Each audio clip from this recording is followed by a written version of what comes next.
बिहार के उप मुख्यमंत्री तेजस्वी प्रसाद यादव जब घूमते थे तो जेड सुरक्षा थी उनके पास, लेकिन जैसे ही सत्ता से बाहर हुए, गठबंधन जैसे ही टूटा, उनकी जो जेड की जो सुरक्षा थी कैटेगरी की, वो हटा ली गई है। और इसको लेकर के आरजेडी के कई नेताओं ने सवाल खड़े किए हैं। उन्होंने कहा तेजस्वी प्रसाद यादव इस वक्त बिहार में सबसे लोकप्रिय नेता है, इसलिए उनकी सुरक्षा के साथ खिलवाड़ किया जा रहा है और सरकार जो है तानाशाही रवैया अपना रही है।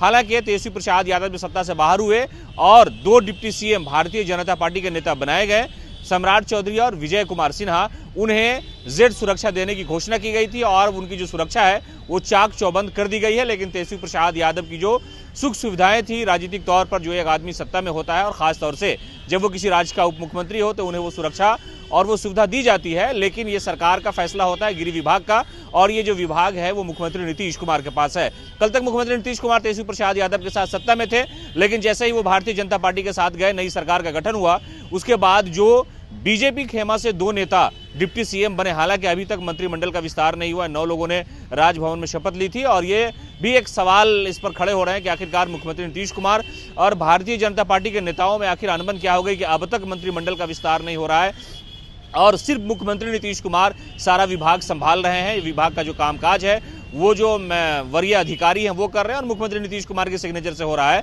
तो एक अलग सवाल है। लेकिन तेजस्वी यादव की जो सुरक्षा हटाई गई है, घटाई गई है, उसको लेकर के आरजेडी के नेताओं ने सवाल खड़े किए हैं। और तेजस्वी यादव को जो अब सुविधा मिलने वाली है वो एक राज्य मंत्री के दर्जा के अनुसार जो सुविधाएं मिलती है, जो सुरक्षा मिलती है, जो कारकेड मिलता है, जो आवास मिलता है, वही उन्हें मिलेगा अब। इसलिए कि वो अब लग रहा है अंदाजा यही कि वो नेता विपक्ष होंगे। हालांकि उन्होंने ये कहा था कि जरूर हम खेला करेंगे, लेकिन खेला का क्या माना है वो उन्होंने इस बात का खुलासा नहीं किया था। पार्टी के टूट जाने का दावा किया था 2024 में, लेकिन 24 का एक लंबा सफर है। अभी तो चुनाव लोकसभा का होना है, उसके बाद जो रणनीति है, जो राजनीति है, वो भारतीय जनता पार्टी और नीतीश कुमार के सामने क्या होगी वो तो वही बताते हैं। इसके अलावा भारतीय जनता पार्टी के जो सीनियर नेता हैं सुशील कुमार मोदी, राज्यसभा सांसद, उन्होंने साफ तौर पर कहा है कि तेजस्वी प्रसाद यादव की जो सुरक्षा हटाई गई है वो उसमें कोई बहुत बड़ी बात नहीं है, हर नेता के साथ यही होता है।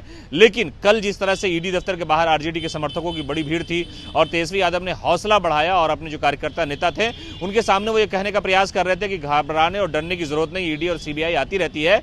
इस पर सुशील कुमार मोदी ने प्रतिक्रिया दी है और उन्होंने कहा है कि ये लोग ईडी को डराने की कोशिश कर रहे थे, इसलिए भीड़ जुटाई गई थी और ये सारी भीड़ इसलिए जमा की गई थी ताकि ईडी के जो अधिकारी अफसर हैं वो लालू प्रसाद यादव, उनके कार्यकर्ता, उनके नेताओं से डर जाए। तो सुशील कुमार मोदी लगातार जब से गठबंधन के टूट जाने की आशंकाएं जताई जा रही थी उस वक्त से नीतीश कुमार के लिए उन्होंने कहा कि दरवाजा तो खुला ही हुआ है, जो लोग कहते हैं कि दरवाजा बंद है ये उधर उधर की बात है। जंगल राज से मुक्ति के लिए हमने सारे दरवाजे, सारे रोशनदान, सारी खिड़कियां खोल रखी हैं और उसी खिड़की से या उस दरवाजे से मुख्यमंत्री नीतीश कुमार भारतीय जनता पार्टी के साथ सरकार बना रहे हैं और अभी मुख्यमंत्री हैं। और मुख्यमंत्री ने खुद भी नीतीश कुमार ने जो है तेजस्वी प्रसाद यादव पर हमला किया। कल तक जो कहते थे कि ये भतीजा हमारा राजनीतिक वारिस है, ये सब कुछ यही करेगा, कहा कि इसको जानता कुछ नहीं है। जब ये बच्चा था तो इसको पता ही नहीं है कि बिहार में क्या हालत थी, जंगल राज की स्थिति थी, लोग बाहर निकलने से कतराते थे। तो ये एक राजनीतिक हमला है।